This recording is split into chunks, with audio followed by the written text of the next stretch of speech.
Bonsoir.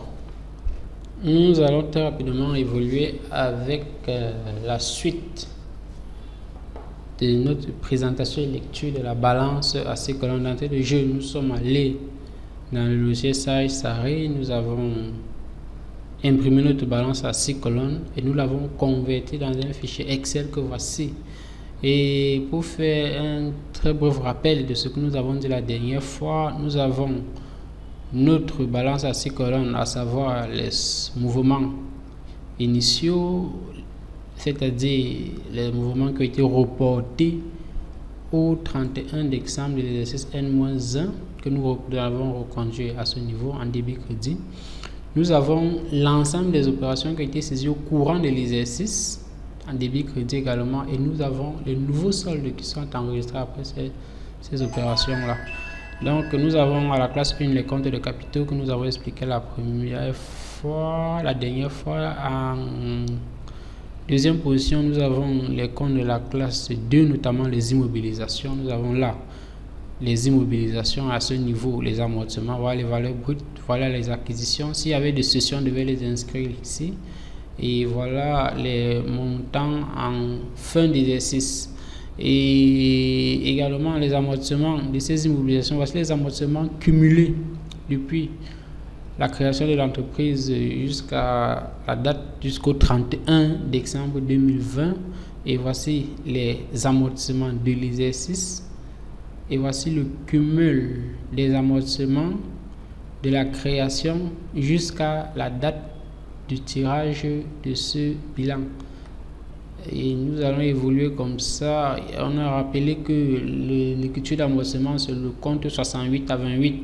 Donc on débite le compte de charge 68 et on crédite le compte du bilan, qui est le compte de 28. On rappelle que chaque fois il y a la concordance entre d'une part les comptes du bilan, qui sont les comptes de la classe 1 au compte de la classe 5, et les comptes de gestion, qui sont les comptes de la classe 6 au compte de la classe 8. Et c'est également pour ça que nous avons à la fin un résultat gestion qui est enregistré dans le compte de 99.1 égal au résultat qui est enregistré dans le compte de 13, ou si c'est un résultat positif, ou le 139 si c'est un résultat négatif. Donc nous allons évoluer. Nous avons présenté la variation de stock. On annulait le stock initial, on annulait le stock initial et on constatait le stock final, et en contrepartie du compte 63. Ensuite, nous avons attaqué les comptes du tiers, notamment les fournisseurs. Nous avons attaqué les comptes du tiers, notamment le compte client, le compte personnel. Et nous avons expliqué très rapidement le process que vous allez trouver, le principe de fonctionnement dans nos vidéos précédentes. Et après les comptes du tiers, c'est-à-dire le personnel, le client et le personnel, nous avons également les comptes de pension vieillesse. On va parler de la CNPS, notamment la CNPS. Nous rappelons 43. Il s'agit principalement de la CNPS. Et pour parler de la CNPS, nous avons l'allocation familiale, nous avons l'accident du travail et nous avons la pension vieillesse. Voilà les trois comptes qui constituent la classe 3. Et au début, c'est-à-dire au 1er janvier, nous avons le montant de la prestation familiale au 31 décembre N-1, qui constitue en principe la prestation familiale du mois de décembre. Pourquoi? Parce que les impôts sont payés le 15 du mois suivant. Ça veut dire que les impôts du mois de décembre sont payés au plus tard le 15 janvier, donc sont payés en janvier. C'est pour ça que nous retrouvons à ce niveau le montant de la prestation CNPS du mois de décembre. Et en cours d'exercice, lors des mouvements Donc nous avons un débit crédit, c'est soldé. Pourquoi? Parce que ça constitue les impôts du mois de janvier à novembre qui sont soldés. Et en fin d'exercice, nous avons les montants CNPS du dernier mois, donc du mois de décembre. Et pour mieux illustrer cette présentation, nous allons nous référer. Pourquoi? Parce que la CNPS est calculée sur les éléments du salaire. Donc, nous allons nous référer à cette annexe que nous avons préparée pour la circonstance. Et rappelons que les cotisations CNPS sont calculées sur la base du salaire cotisable. Donc, lors de la centralisation des écritures comptables, voici ce qui se passe.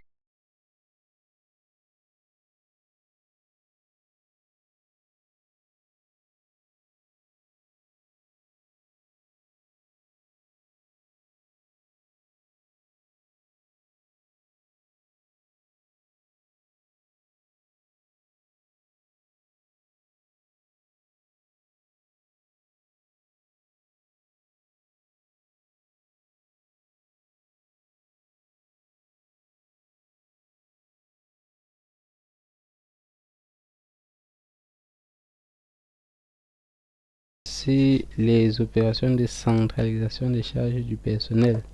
Nous allons un peu expliquer très rapidement sur le plan comptable comment les éléments de la CNPS sont calculés. Et nous avons là la centralisation des charges du personnel. Nous avons là la masse salariale. Ici, c'est annuel. Nous avons là, puisque nous sommes dans une balance, ça c'est une très moyenne entreprise. Nous avons là la masse salariale. Nous avons à ce niveau les primes. Et nous avons à ce niveau les heures supplémentaires, les indemnités, les autres primes. Et à ce niveau, le compte 63, nous avons la CNPS en contrepartie de ces comptes que vous avez retrouvé. Nous avons retrouvé tout à l'heure dans notre balance. Bon, je vais effacer pour... En contrepartie de ces comptes, voici les comptes CNPS. Donc, la base de calcul, comme nous l'avons dit précédemment, c'est le salaire cotisable. C'est le salaire cotisable. Ça veut dire quoi? La pension vieillesse que voici. Ici, nous avons pris à ce niveau, vous pouvez le constater, ça enregistre les charges patronales, notamment la pension. Nous sommes au débit, nous sommes là, débit, et à ce niveau, c'est le crédit. Bon, le tableau est petit, débit, et ici, le crédit. Voilà notre centralisation des écritures de la paye.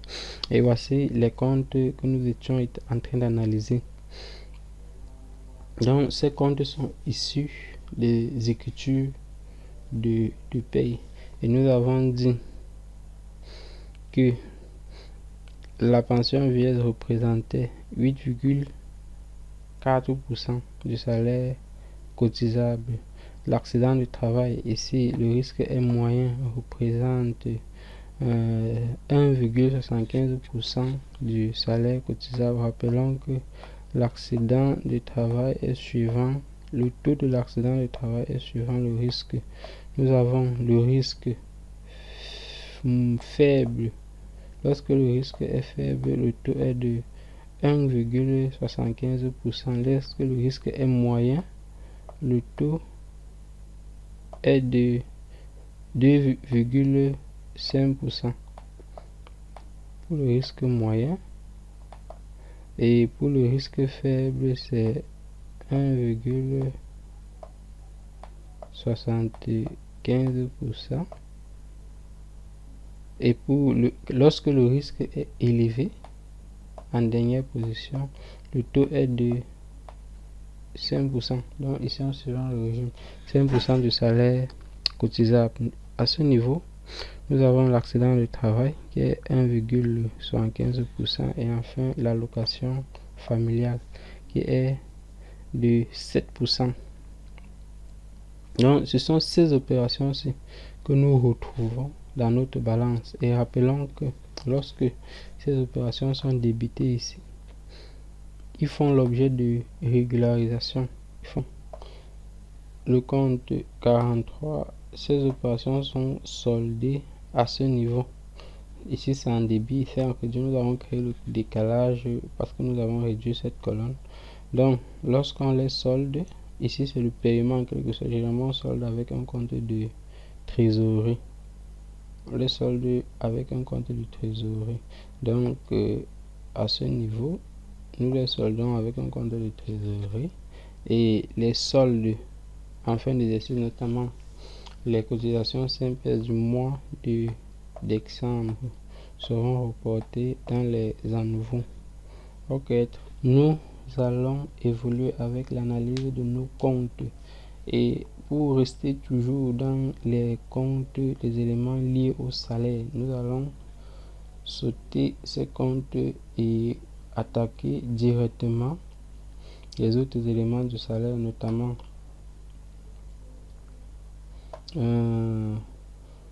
la taxe de développement local,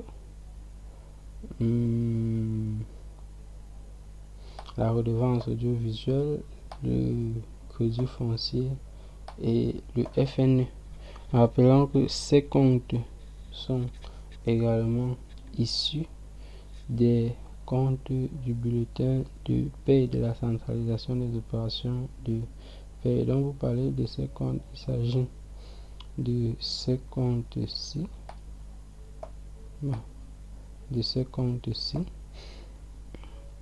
et c'est le même process que tout à l'heure. Nous allons revenir dans notre bulletin de paie, dans nos états centralisés de paie, expliquer le principe de fonctionnement de ces comptes. Les autres éléments du salaire, notamment le crédit foncier que voici, la cotisation, la CATV, la redevance audiovisuelle. Autant pour moi, on a écrit la cotisation, mais en principe c'est la CATV. Et la taxe de développement local, on a également l'IRPP à ce niveau. Ce sont également les éléments du salaire. Rappelons que lors de la centralisation de la paie, c'est les éléments comme le crédit foncier qui sont supportés par le patron sont débités dans les comptes de charges que voici, notamment le crédit foncier dont la part, le taux est de 1,5% du salaire brut taxable, et le FNE dont le taux est de 1% du salaire brut taxable. Donc ces opérations sont enregistrées. Voici ces opérations, le compte 47. Ces opérations sont enregistrées en contrepartie. Après, lorsqu'on constate ces opérations, on fait le règlement dans un compte de trésorerie. Et seuls les soldes du mois de décembre sont les soldes, généralement les soldes créditeurs du mois de décembre sont reportés au solde de ces comptes dans notre balance comptable. Nous allons nous efforcer d'expliquer très rapidement les autres comptes de la classe 4. Rappelons que ce sont les comptes qui dérangent le plus dans l'interprétation et la lecture d'une balance comptable. Pourquoi? Parce que ce sont les comptes liés aux impôts. Et vous savez qu'en entreprise, il y a des méthodes d'optimisation fiscale. Et chaque fois, on doit se rassurer que les soldes qu'on utilise sont justifiables et explicables au niveau du fixe. Donc, à la suite, nous avons notre compte impôt sur les sociétés. Ça, c'est lorsque le solde est débiteur, ça veut dire qu'il y avait un crédit d'impôt à l'exercice N-1. Et nous pouvons remarquer que l'impôt sur la société de cet exercice n'est pas encore passé. Le résultat net de cet exercice n'est pas encore passé. Nous avons à la suite les acomptes sur impôts, les acomptes sur IR retenus à la source. Rappelons que ici, nous sommes chez un prestataire de service qui gagne des marchés. Et généralement, lorsque tu gagnes des marchés avec l'État fait ce qu'on va appeler retenue à la source d'IS et de TVA. C'est pour ça que nous allons voir chaque fois que nous sommes en position de crédit de TVA et crédit d'impôt. À la suite, nous avons la TVA collectée, TVA facturée sur prestation de service. Ça, c'est une TVA collectée. À le solde du mois de décembre on avait un mois de décembre, on avait une TVA collectée de 15 millions. Bon, le solde qu'on a reporté en N-1. En cours d'exercice, on a collecté une TVA de 26 millions. Vous pouvez remarquer que si nous appliquons le taux de 19, ça c'est la TVA liée au chiffre d'affaires. Si nous appliquons, nous remontons la base de calcul de cette TVA, nous allons retrouver le compte de produit qui est très proche du chiffre d'affaires, donc le chiffre d'affaires taxable. Et en fin d'exercice, nous avons une TVA collectée, c'est-à-dire, ça veut dire que l'entreprise fait le maximum de ses opérations au mois de décembre de 21 millions. Nous avons en deuxième position la TVA sur créance douteuse. Nous rappelons que lorsque nous effectuons les opérations de commerce avec les entreprises clients, il peut arriver qu'un de nos clients qui a notre créance soit en situation de faillite ou en impossibilité de payer sa dette. C'est en ce moment que nous constatons une TVA sur créances douteuses. C'est des créances douteuses, notamment sur le 46 16 que voici. 46 16 créances clients, créances douteuses, dont les 4 900 000, c'est voici la TVA est relative.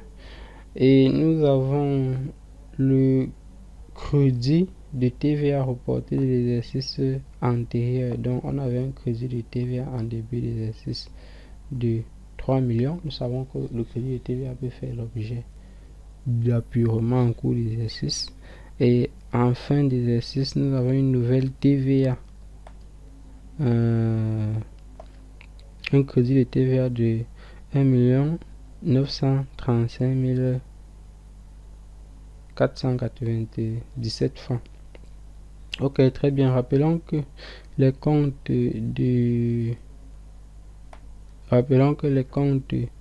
de TVA collectés, je vais faire des esquisses en guise d'explication pour expliquer très rapidement.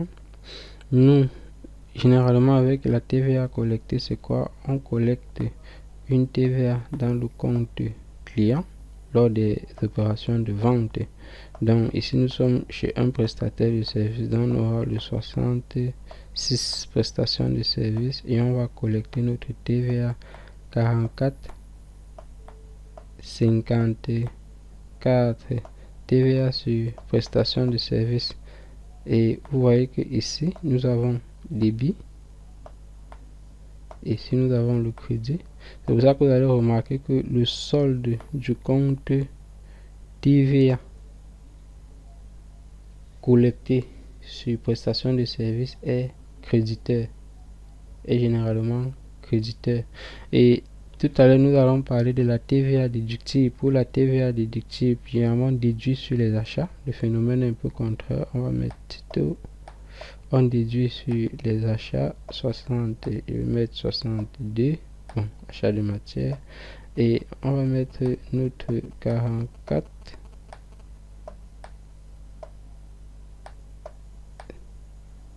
Je vais mettre 44, excusez-moi, 44, bon, 52 pour dire TVA sur achat.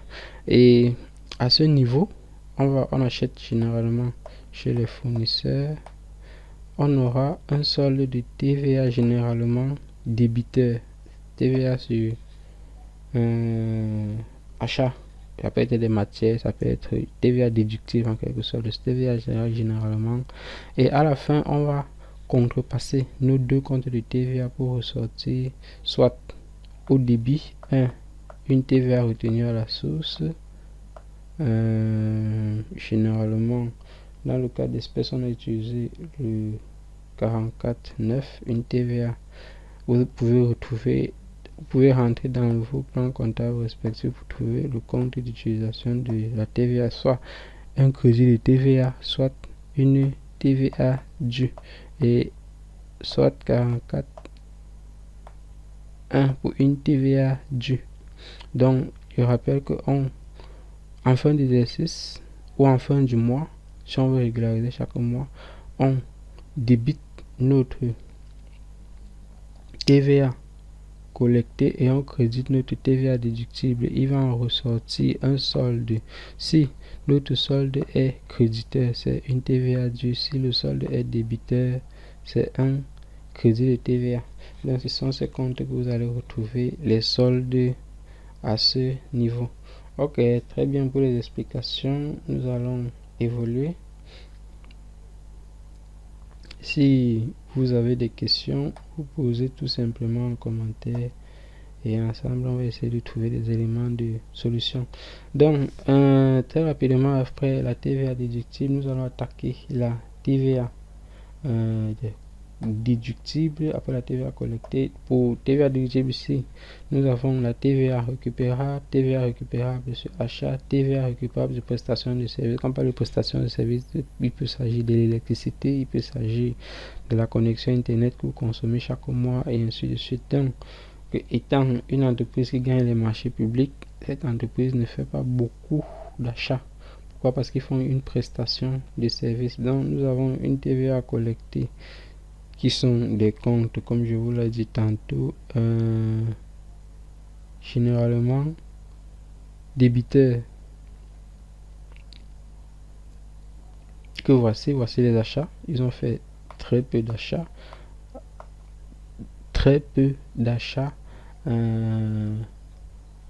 Je veux dire taxables. Rappelons que dans notre contexte, nous sommes au Cameroun. Je ne sais pas ce que le Code général des impôts dit ailleurs. Rappelons que seules les entreprises qui déclarent, les entreprises du réel, sont habilitées à facturer la TVA. Donc, pour facturer la TVA, il faut avoir un chiffre d'affaires de minimum, chiffre d'affaires déclaré de minimum 50 millions. Quand il n'y a pas de chiffre d'affaires déclaré, les professionnels me comprennent.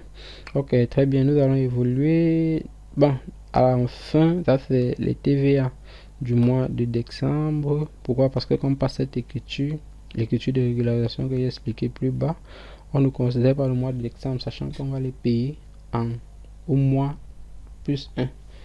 Ok, très bien. Donc, à la suite,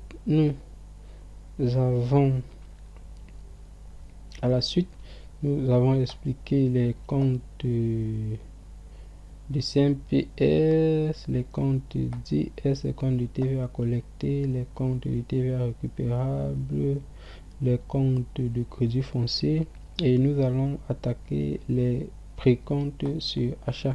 C'est pratiquement le même principe parce que les précomptes sur achat, c'est comme une avance d'impôt, c'est comme ce sont des comptes généralement déductibles. Pourquoi? Parce que ça s'applique sur les achats. Donc nous avons le précompte à hauteur du précompte sur achat qui est débiteur en cours d'exercice de 9000. On a très peu d'achats, 9950, et le solde en début du mois est nul. Et voici le précompte du mois de décembre. Le précompte sur loyer, rappelons ici que le précompte sur loyer est généralement 15% dans notre contexte, 15% du montant du loyer, et on a un loyer annuel de il y a un solde qu'on avait en début d'exercice qu'on a payé. On a avec le loyer, généralement le loyer est versé chez le bailleur. Et dans le cadre où nous sommes une entreprise, on retient le précompte de 15% à la source et on reverse simplement le solde chez le bailleur. C'est pour ça que nous avons un poste de TVA, un poste de précompte sur loyer crédité à la fin. Pourquoi? Parce que les avances et à compte versé, avance et à compte versé, ça c'est les avances et à compte versé en cours d'exercice, dont 1% du chiffre d'affaires. On a IR retenu à la source, comme on l'a expliqué plus haut. Lorsqu'on fait des prestations avec l'État, il y a ce qu'on va appeler les retenues à la source. Donc voilà un peu de façon sommaire ce que nous pouvions dire sur les comptes de la classe 4. Rappelons que le plus gros des explications dans une balance réside dans les comptes de la classe 4. Et lorsque nous avons fini avec les comptes de la classe 4, nous allons attaquer avec les comptes de la classe 46. Bon, à partir de ce niveau, ça va devenir beaucoup plus aisé. Sur ce, je vous remercie et je vous reviens pour une dernière vidéo où nous allons expliquer le fonctionnement des comptes de la classe, des autres classes. Pourquoi? Parce que les points saillants étaient ici concentrés au niveau des comptes des impôts. À partir des autres sont des comptes du tiers, notamment le 46, après la trésorerie, le 45, et ainsi de suite. Sur ce, portez-vous bien. Si vous avez des incompréhensions et des questions, n'hésitez pas à les poser en commentaire. Nous vous répondons. Bon, ou alors si nécessaire, nous allons faire des vidéos pour vous répondre. Portez-vous bien.